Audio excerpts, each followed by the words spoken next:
Stock market से जहां आज भी रिकॉर्ड तेजी देखने में आ रही है।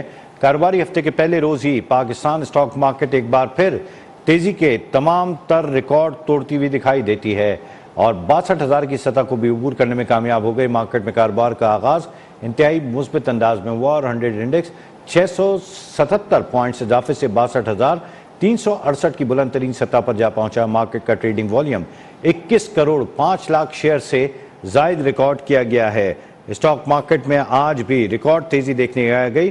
कारोबारी हफ्ते का पहला रोज है और आगाज में ही पाकिस्तान स्टॉक मार्केट तमाम तर रिकॉर्ड तोड़ते हुए 62,000 की सतह को भी अबूर करने में कामयाब हो गई। ये मुल्क की तारीख का पहली दफा ये रिकॉर्ड वाक़या है जब 62,000 की सतह भी अबूर हो गई। मार्केट में कारोबार का आगाज इंतहाई मुस्बित अंदाज में हुआ है और 100 इंडेक्स 677 पॉइंट्स इजाफे से अब 62,368 की बुलंद तरीन सतह पर पहुंच गया है और कारोबारी आगाज है और उम्मीद की जा रही है ये दबाव मजीद बढ़ेगा।